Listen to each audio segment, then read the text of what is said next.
You guys should know that. Jemmye drinks milk with everything. It's gross. It's gross. Like, I literally said this is one question we're not gonna. One thing we're not gonna talk about. One question you're not allowed to ask me is like, why do you drink milk with spaghetti and every other milk? It's gross. It is gross. I'm like a weird Mormon. I get it's weird.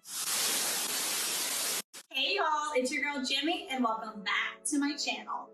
So for my first official video, I decided to answer all the questions that y'all have been asking me for years that I've kind of avoided, alluded to.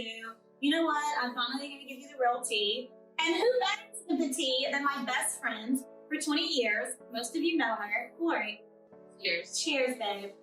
So I am going to put you in the producer seat. I am going to let you ask all the questions that people have been wanting to know. Give you full control. I'm excited. I won't not answer the question if you're the one asking them. But before we do that, I have one question for you. Everyone always asks me this. I don't think we've ever talked about it. 20 years ago, when we were little babies, how did we become best friends? And how old were we? Tell the whole story. Okay, so I was 9, you were 10, because you're a year older than me. Shade. You old bitch. Shade. So we each had separate best friends. She had a best friend, I had a best friend at the time. And they left us and became best friends. And it was super shady. It was like 4th and 5th grade drama, right? Real life drama back in the 90s. So then we came together and we're like, okay, so I guess we have to be friends now. And then Jemmye was like, well, we're going to be the best friends that anybody can be. Well, guess who's still best friends? We're still friends. They're not. So who wins this game? Us. All right, so I guess I'm going to finally answer these questions. It's time for you to get out of the shot. Well, y'all, I guess I'm finally going to answer these questions. Do you have the questions? I'm ready. I guess I gotta be ready. Where are we starting at? Okay, let's start from the beginning. How did you get cast on The Real World? How did I get cast on The Real World? Flashback to college. Me and Corey were living together. It was my senior year, her junior year, fall 2009. We're sitting on the couch. We're watching, I think it was The Ruins. I think it was The Ruins that The Challenge, The Ruins was airing in 2009. And there was a little flash at the bottom of the camera because it's 2009. There's a little flash at the bottom of the TV. And it's open casting calls for The Real World. And it was me, her, and 2 of our other friends sitting on the couch. I'm like, oh my God, Jemmye, you have to go, you have to go. So they convinced me, let's just check out and see if there's a closed casting call. So we looked online, and the closest casting call was in Memphis, which is 2.5, 3 hours away? Yeah, about 3. Okay. I'm a lazy bitch. I wasn't about to drive 3 hours for a casting call. Early. We went we left at midnight. Yeah, so this is the best part of the story. So the casting call opened at 8 a.m. on Saturday morning. That day, Florida and Mississippi State were playing. Dan Mullen was then coaching Mississippi State. Tim Tebow was coming to Starkville. Anyone that knows college football knows how big this game is. All of my girlfriends are huge college football fans. Sorry. So we decided we're just gonna drive in the middle of the night. I'm gonna be the first one in line. Whatever happens, happens. So we drive in the middle of the night. I do my hair and makeup in the car. I'm the first bitch in line. I'm like, hello, I'm here. You don't need anyone else. So we all sit at a table. It's me and 9 other participants. Spoiler alert, none of them made it. And they went around and asked just use a word to describe yourself. And they all were using words fierce and fun and wild. And I was the last one to go. And I'm like, I'm bored. It's I'm literally bored with these people. And the casting director kind of looked at me like, this asshole. And long story short, he's like, all right, everyone can leave the table except the board girl. So stayed, and he was like, all right, you're moving to the next round. I'm like, that's cool and all, but my friends are gonna leave me if I gotta go. We gotta go to a football game. They're probably already drunk in the car. I gotta go. So they made me fill out what was fucking 30 minutes worth of paperwork. They were all getting super mad, hurry up. They were interrupting, you need to hurry up. The casting people were like, oh, you can't be here for this. This is an important moment. All my friends we're gonna leave her. We gotta go. Long story short, filled out the paperwork. On the car ride back, I get a call. Hi, we need you back here tomorrow for your first official audition. I'm like, on a Sunday? After a football game? All my friends were like, we're not bringing you. No, we're not. I'm like, y'all talked me into doing this and now y'all not gonna bring me. They're like, no. So we did. No, Alice ended up taking her. Remember, none of y'all got up that day. Oh, that's fair. That none of them got up the next day. I had to call my mom, like, because again, I'm a lazy bitch that doesn't like to drive. I had to call my mom, like, hey, can you take me to Memphis? She's like, why? What's wrong? I'm like, oh, I just auditioned for the Real World and they want me to come back. She's like, the show where the people hook up in the hot tub? I'm like, yeah, that's the show, mama. Your girl's going to the Real World. She's like, long story short, my mom drove me. And as we're driving to Memphis, she's like, Mom, you want to do the Real World? And I remember being like, I've only seen one Southern girl on this show that even reminded me of myself, and it was Trishelle. And then I remember Cameron came along. I'm like, Mom, there's been 2 Southern girls represented on this show. They're both these very beautiful, put together blondes. I am none of this. I'm very different than these 2 girls. And I was like, I think that someone needs to see a different version of a girl from the South. And I was like, I'm that girl. And my mom looked at me, she's like, oh, you're in the house. I'm putting you in the house right here, right now. Went to the audition. That was October, like 21st, end of October. 2 months of auditions. 2 months of my friends and family taking me to Memphis, because again, I never made a drive. A lot of Skype calls, a lot of conversations. Like, do you remember the conversations you had with the producers? Oh yeah, lots of conversations. Lots of conversations. Intense. They find out everything. Fun fact, more people used to apply to be on Real World every year than applied to go to Harvard. So it was a very surreal situation. Flash forward to like a week before Christmas, I get a call. All right, you're one of the final 14 contestants. We're gonna fly you out to LA for your final interview, and then we're gonna make a decision. Flew to LA. 2 days later, I got the call. Hi, guess what? You're on the Real World. You're gonna start filming in January in New Orleans. I'm like, let's fucking go. It was just one of those things that I always knew was gonna happen. I think from the moment y'all took me, especially from that moment with my mom, like it was just one of those things like I knew that this journey was meant for me. And anyone that's watched my Real World season, insert trailer, knows that journey was meant for me. So it's just one of those things that what's yours is always going to be yours. The universe is going to give you what you're supposed to have, and that's what I'm supposed to have in that moment. Can I interject? Of course. So the 4 of us, there was 4 best friends of us that we went to school together in high school. And one of us wanted to get married, one of us wanted to move away, one of us wanted to be on TV, and one of us wanted to have kids. It all happened in some way. Jemmye was, of course, the one who wanted to be on TV.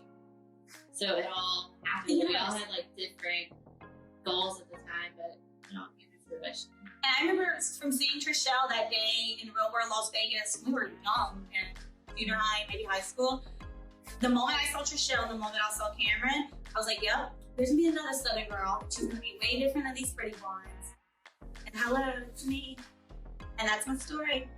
You got cast. I did. You went on the Real World. What was the Did you say I was the best one on that season? I could, but I didn't say Okay, that. sorry. Okay. Just kidding.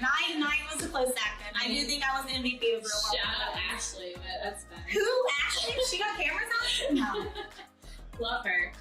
So what was the best part of being on Real World? The best part was the experience. I got to experience things that most people dream about. Like, it's the story of 7, or in my case, 8 strangers picked to live in a house.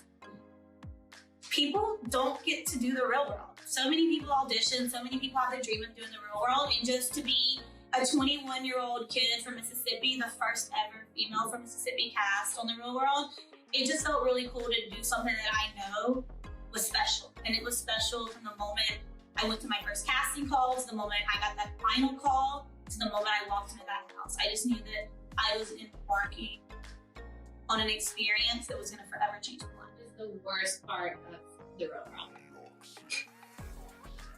The worst part was having to watch it. And when I say having to watch it, I don't mean myself. I mean my mom having to watch it. Y'all know that I am from the middle of nowhere, Mississippi. My mom literally had to go to church every Sunday and deal with people at our Southern Baptist church. Not gonna shout it out, but y'all know who y'all are. Literally, people would come up to my mom at Sunday church and make comments about what I did on that Wednesday's episode. So the worst part was definitely my mom having to deal with everyone's unnecessary negative feedback. Sorry, I'm doing better than your kid. And I will say that I watched a couple episodes before you did. Like, you would send them to me. I would always send her the episodes to prepare me. So I could watch them and, like, let her know what was going on. Because it was... Yeah. There were some... anyone that's watched my RuPaul season knows that I had some episodes. It was, yeah. My truth being exposed at 21. Yeah, you didn't know, like, what you're going into. So the worst part was definitely my mom having to deal with the backlash of those people. Y'all know who you are. So... You went on the real world, left the real world, went on the challenge, obviously. So, your challenge, biggest regret, what would you say? Because you're on a few seasons, so. I only have like really one challenge regret, and it's just how Final Reckoning happened, where Jenna and I got, for a better lack of a word, the shit end of the stick. Like, what happened to Jenna and I on Final Reckoning hurt me so badly because I was in the best shape of my life. I was ready to compete. If that hadn't happened to me and Jenna, I know we would have walked in that final. I know it. Anyone that watches it from production side, the fans, the cast members, like, no one would have ever voted y'all in. So the fact that just that original purge happened, and like, I'm not mad at Jenna. I don't think it's her fault. I mean, it's just one of those things that things happen. But that's the one thing that keeps me up at night. I don't really have like all these like challenge regrets, and like, it is what it is, but like, Final Reckoning keeps me up at night because Jenna and I deserved better. So if you and Jenna, like, if that had happened, would you have ultimately stolen the money from them? Are you asking me if me and Jenna had won the final, would I steal $1 million from her? Yeah. Yes. I would have 100% stole $1 million from Jenna. Homegirl lived at home with her parents. I was living in New York, Manhattan, 34th and 1st to be exact. That's expensive rent. Yes, girl, I'm stealing the money. Like, I'm sorry. I am going to steal that money, and I am then going to deactivate my Twitter because Jenna fans are mean. Y'all are mean. For her to be so sweet, y'all some boobies. Yeah, I would have stolen the money from you, girl. Deactivated my Twitter and told DJ, lose my number, never call me again. I'm not showing up for the show. You have established that you have stolen money from Jenna. So no doubt in my mind. Is there anyone that you wouldn't take money from the show? One person. Veronica. I would not ever steal from Veronica, but everyone else, go get partnered with me for $1 million. Okay, fair. So, speaking of the challenge, continuing that conversation, we can't talk about it without talking about your ketchup incident. Will you finally tell people what your issue is with ketchup? Really? Yeah. You're asking us? Yeah, like, will you finally just tell people, like, why you hate it? I told her this was the one question that was, like, not gonna be asked. It's like, I think the reason I don't talk about it is it's hard to explain it. Like, it doesn't make sense, but I'm gonna put it very short, very sweet, and I'm not ever gonna talk about it again. Everyone assumed that there was an incident that happened in my life that made me feel this way about ketchup. That didn't happen, y'all. So here is the backstory, the holy real story. My mom's gonna kill me for telling this story. My dad doesn't like ketchup, but it's not a real fear the way it is for me. But my mom, as is Corey, fun fact, are obsessed with ketchup. My mom will put ketchup on anything. It's fucking disgusting. I literally am like getting disturbed thinking about it. But when she was pregnant with me, she could not eat ketchup. Anytime that she attempted to eat ketchup during her pregnancy, she got super sick. Weird, I know. It's really weird. So, and then, you know, I become a little baby, and you start feeding babies foods to see what they like, what they dislike. Every time that she would put ketchup near me, I would freak out. My mom would continuously do it because she thought it was funny. To the point my dad was like, all right, we can't do this anymore. Like, this child is deathly afraid of ketchup. So, this is why I never talk about it because it sounds so dumb. It's a past life. In a past life, I worked in like a ketchup factory in the middle of Ohio. That's why I also hate Ohio because like that's where ketchup was like founded or some dumb shit. Y'all, I worked at a ketchup factory and I fell into the ketchup fucking thing and I drowned to death in ketchup. That's what happened. And I know it sounds so stupid and all of you are now gonna think my ketchup phobia is even crazier. But I literally worked at a ketchup factory. I was just trying to make a living for my little family back in like the 1800s, whenever ketchup was invented. I fell in, I drowned, and it's followed me into this life. And I've lived 1,000 lives since then, I'm sure. It followed me, and it's very real, and that's why I have no desire to ever go to the state of Ohio, and why I don't eat ketchup. And all of you can just make comments about it in this comment section. It is what it is. Ketchup is my fear, because I drown. What's the other explanation? Why else would I be afraid of ketchup? I literally drowned in a ketchup factory bowl. Because you know how, like, the factories, they have it all making, and then someone falls in and, like, loses a leg? You have to have this dream, like, once or twice. Or, like, I just know it happened. I just know that in a past life, I died at a ketchup factory, and that's why I don't eat ketchup, and I'll never eat ketchup in life. So, around your weird dreams and like talking about the strange things that you do, like you catch up. So speaking of strange things, you had a weird dream in Dirty 30 about Anissa. So elaborate on that and like your thoughts on dreams in general. So as many of you recall, I had a dream on Dirty 30 when she was in Redemption House that Anissa was going to return, which she did. And I've always, and Corey, you can contest to this, I've always had dreams and they come true. And Corey, like, she's a very, like, logical thinker, where I'm a very, like, spiritual, emotional person. She hates the fact, right or wrong, you hate the fact, right or wrong, true or false, you hate the fact that I have dreams that come true. Right and true. But it's just, it's a gift. I don't think I'm psychic. A lot of y'all like call me psychic on Twitter. So don't hype me up like that. I'm not psychic, I'm just... You're just like more intuitive. It's all about, and I think that females have the gift of being very intuitive, and your intuition can guide you through life if you trust it. And I just trust my intuition. And like, I remember, aside from the Nisa dream, that was, I've had a lot of really cool dreams. My favorite one though was right before, literally the day that I was supposed to leave to film Vendettas, I had a dream. I texted our good friend Arian. I was like, hey girl, your niece is gonna be born today. And she's like, wait, what? It's like a week or two early. Why do you think my niece is gonna be born today? I'm like, oh, your mom came to visit me in a dream last night. Her mom had passed away years ago when we were in college. And I was like, your mom told me to tell y'all to get ready for your niece. She's coming today. Arian's like, Jemmye, I'm not dealing with you in your dreams. Just go on the show. I'll talk to you later.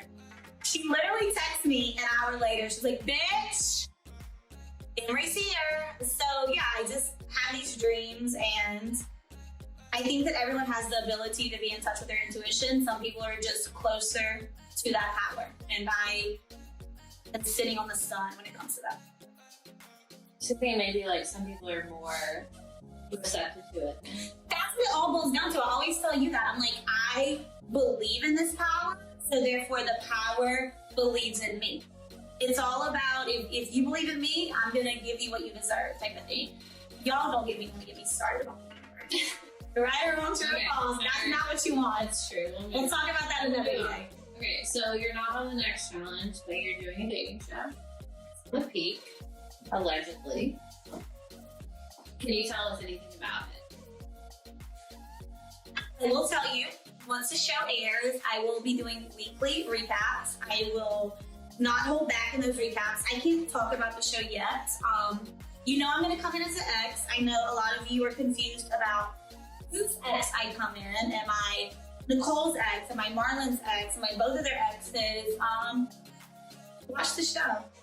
I'll show up. So, elaborating on that, like, you don't talk much about your dating life. So, you don't talk a lot about your dating life, so everybody is pretty confused about why you're going on a dating show. So, why would you go? Like, what made that decision for you? Because you're pretty private about your dating. Yeah, obviously since post-night, I've kept everything private because y'all got that whole relationship, good, bad, happy, or sad. It was a beautiful story that y'all got to watch. Out of respect for his death, out of respect for the next person that I was dating, and to protect myself, I've never shared one single person that I dated with y'all. There's never been photos. There's never been conversations. No one watching this right now knows a single one of my ex's name since 9. And I have obviously dated. I've just never shared that. So I thought it was time. It's been 5 years since he's passed away. It's been a very quiet, lonely me, just protecting myself, protecting other people, protecting him. And that's not how I wanted to live life anymore. I just wanted to full throttle into the next adventure. And I just think it's time that I share my whole truth with y'all. And it starts with Ex on the Beach, Peak of Love. I think that's the name of the show. That's understandable. I read a quote the other day that said you should date in silence so you can love out. I feel like that's like speaks very volumes, yeah. Especially in this world. Like if I share someone with y'all, like it's just hard. Maybe I don't know if I would be this private if he hadn't passed away, and maybe I use that as an excuse, as a bound. Like maybe that's my like defense mechanism. Like I don't want to share anyone with you because I already shared mine. I don't know, but I just when I got the call, I was like, it's time that I stop hiding from everything and just. Story that needs to be told, and I guess I'm gonna tell it starting soon. Elaborating on that, you're a presence on social media, obviously like Twitter, Instagram. You get a lot of on Twitter. Yeah, mostly. Yeah. So how do you stay positive when people want you to fail or not do well? When people are just aggressive and I knew what just mean. First and foremost, the moment you put yourself on television, you are opening up the floodgates for people to have opinions on you. The moment you decide to do a television show, people have a right to speak about you. I tell myself that. First and foremost, I did this, so they're allowed to do this. But the way I say positive and of all people, the negative things they've said about me, to me, etc., it's not my real life. This is my real life. I have an amazing best friend right now who is sitting here doing this with me. I have amazing friends that are sitting there. It's not real life. At the end of the day, like I go film a show and I come home to this dope ass life. So anything that's said about me on Twitter, it's like and people are allowed to have negative thoughts about me. It's not keeping me up at night and it's not writing my checks. Outside of MTV or the challenge or any of that, what show ideally would you be on?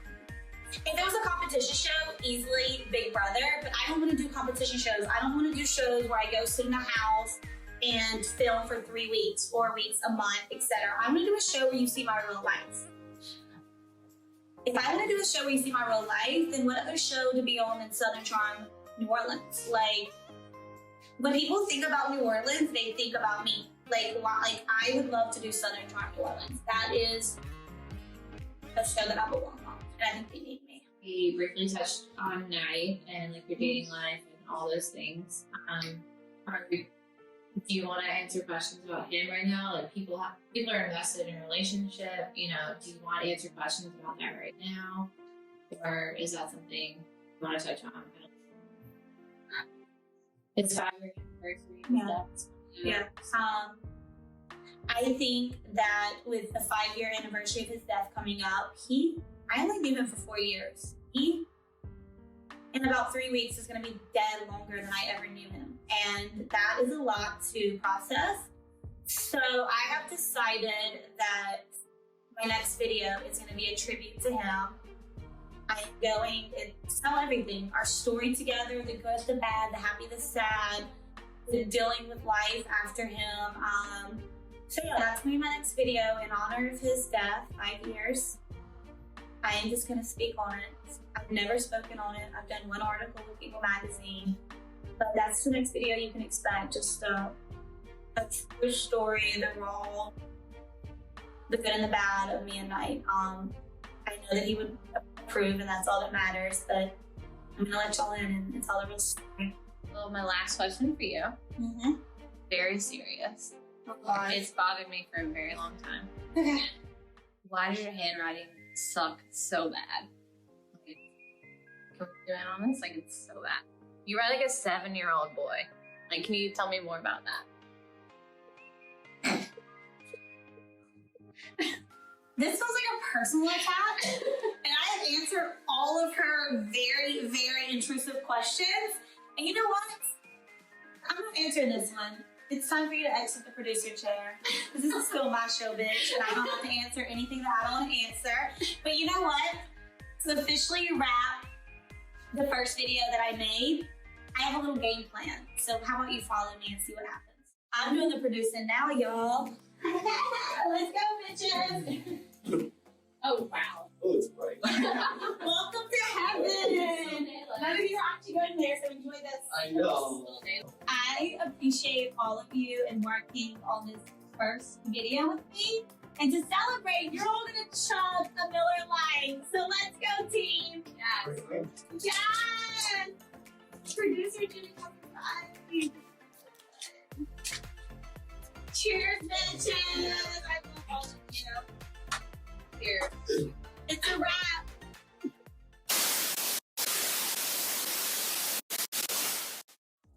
Who do you feel like most related to on Vanderpump Rules? I think that I am the TJ Maxx version of Stassi. I think that Stassi is You're like budget. yeah. I'm like I don't know what is it called? Like great value Stassi. I'm great value Stassi because Stassi is like a put together rich bitch. Even if she does, I don't know how much money she really has, she always looks rich. Stassi and I both are just confessional killers. We're confessional killers. Yeah. I don't know if we would get along. I am dying, Stassi. When you watch my recaps of Vanderpump Rules, I want you on drinks with Jim. I'll take you to any restaurant in New Orleans. We got some shit to talk about. Yeah. But I think I'm We the love great Stassi. value version of Stassi. Stassi's definitely the best. Yeah. I agree.